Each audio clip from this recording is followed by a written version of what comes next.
สวัสดีครับ here again with me. I will take just maybe 20 minutes just present from like the presentation, the perspective of the implementation of C188 from the perspective of the civil society like EGF.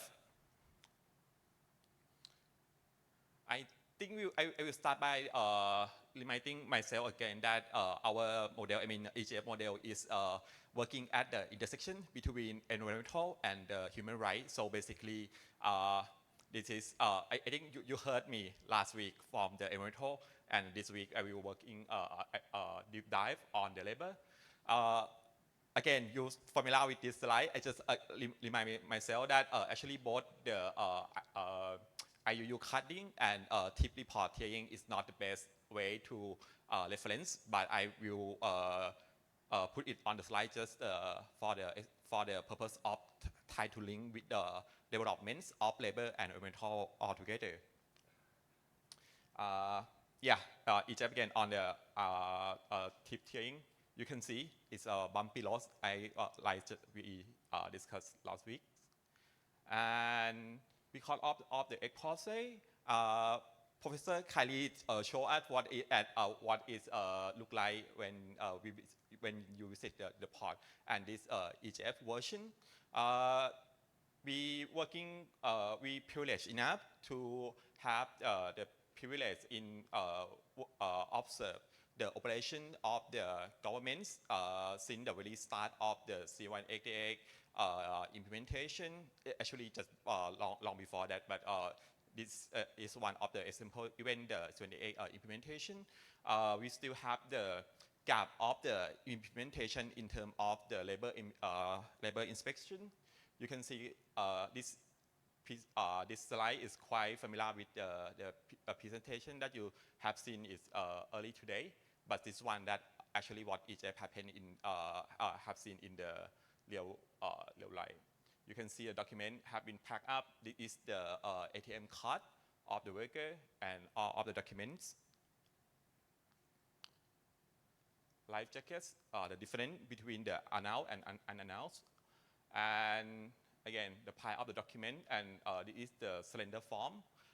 Basically, the worker surrender, signing their signature, surrender passport, work permit, C-book and stuff to the vessel owner.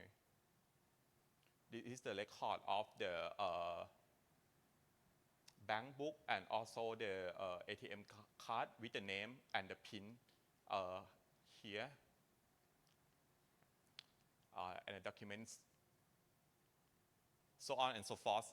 That's why I would like to just summarize. This is the image. This is the way when EGF define it as the imaging gap. I would like to recognize the strong willing of loyal Thai government and the hard work of both my colleague at the Department of Fisheries and at the Ministry of Labor. But however, I think that's still gap is still there. In general, when again I use this one just for reference by using the ILO conventions. What is still missing is still, I think, is the key one in terms of the how can worker can I would frame it in very careful word, how the worker can mobilize and utilize their voice, their concern by themselves without having civil society like me. We still have two conventions that's still missing. And from EGF perspective, I think that for the international labor standard system and mechanism, Ben might be the best one to present this one, but I just use this one as for reference in terms that I would like to express what happened with the Thailand case. Again, it's really fantastic work of the Royal Thai government in terms of the ratification of C188 at the First Nation in Asia. When it's come to the reporting, that is one of the beneficial when you ratify the convention, the ILO convention, because they have the reporting system that require the government to present and report back their implementation work, and also that have theory is provide the space for employer and employee also raise their voice to this mechanism as well.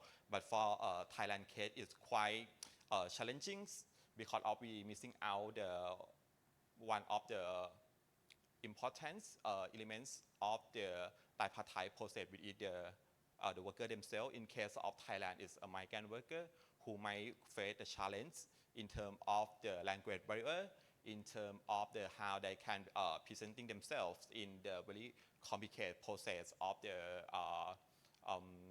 policy dialogue, even the national level, and also despite the ILO process.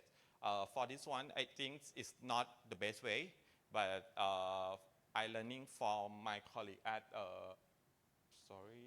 my colleague at some migrant working group. They're working with the CERS, it's like the Union of the Federation, Government State Federation, presenting the concern of the that migrant fisher face during the their fishing operation, and present and submit to the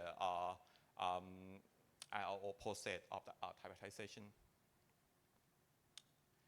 Next one is another mechanism, it's clear. They have three submissions until now, and the last one just public just a few months ago, require of the government and government to reply of the pending issue by the November, December this year. Again, this is the process that migrant worker, or actually the worker in general, and also the employer side as well, can have benefit by having ratification of ILO convention.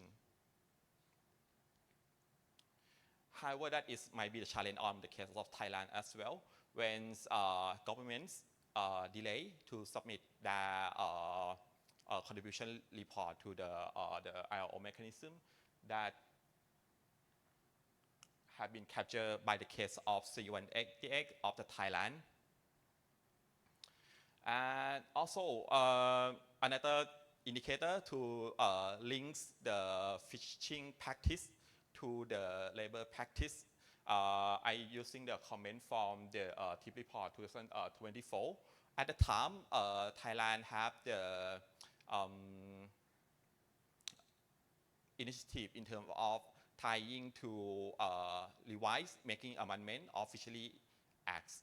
And this is one comment because at the time, one of the concern, one of the pending provision at the time that concerns civil society and also a number of the businesses who concern with the fishing practice as well. That at the time they have the provision from the political party, a number of them, not only one, a number of them, try to relaxation of SC transshipment.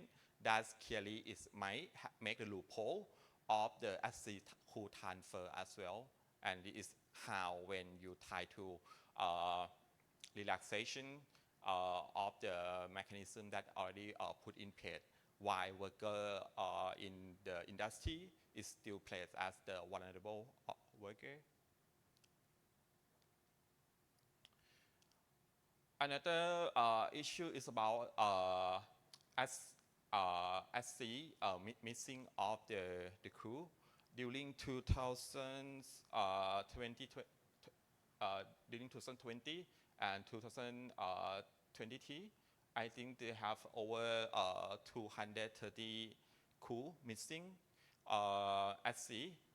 A number of reasons of that, I would not say that is the intentional or have been in any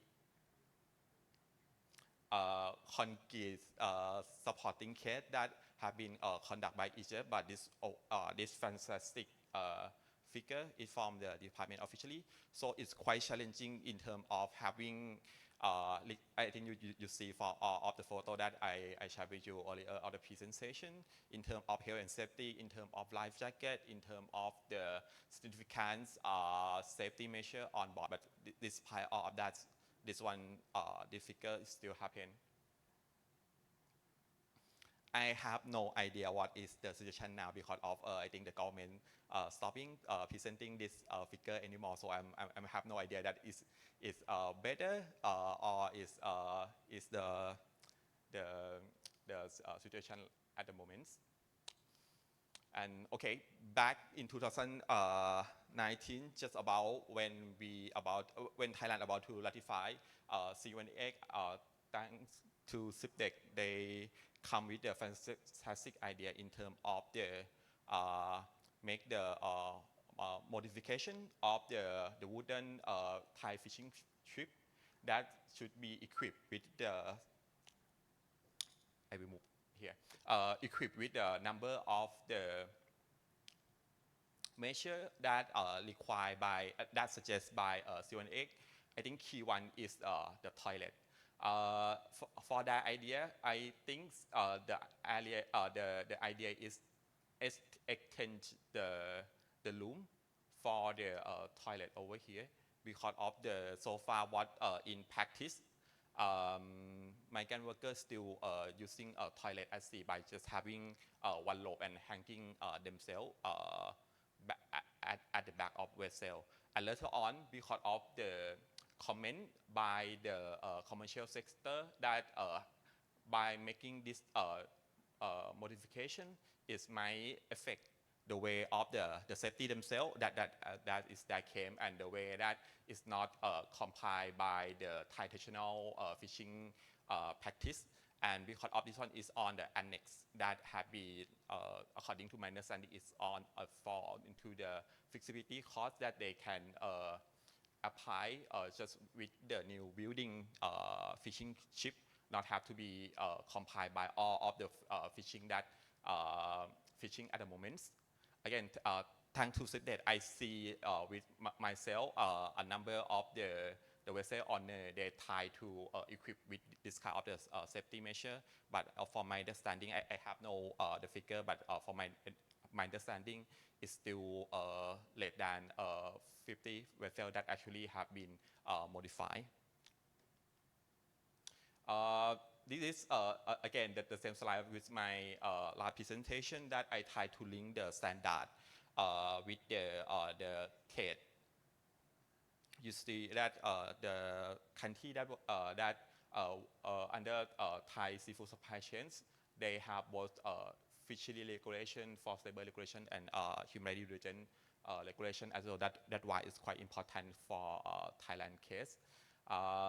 Again, put it in the context of Thai FTA negotiation, put in the context of the foreign affair. This is the question, parliamentary question to the EU Parliament, again, not Thailand Parliament, the EU Parliament, that raised the question both environmental and also the labor side as well. So it's come to my suggestion that learning from Thailand case, the labor fishery, labor situation in fishery is quite more complexity than just only the domestic or just importing.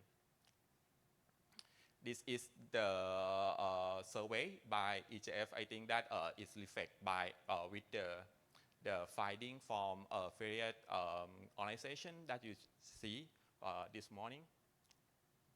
I will not dig down into detail, but again, just that is despite the over the 7 years of the ratification. But again, ratification is one of the very first steps that can having ally Thailand Thai fishing industry with international standard. But we still have, like my colleague mentioned, the challenge, the implementation gap that's still there.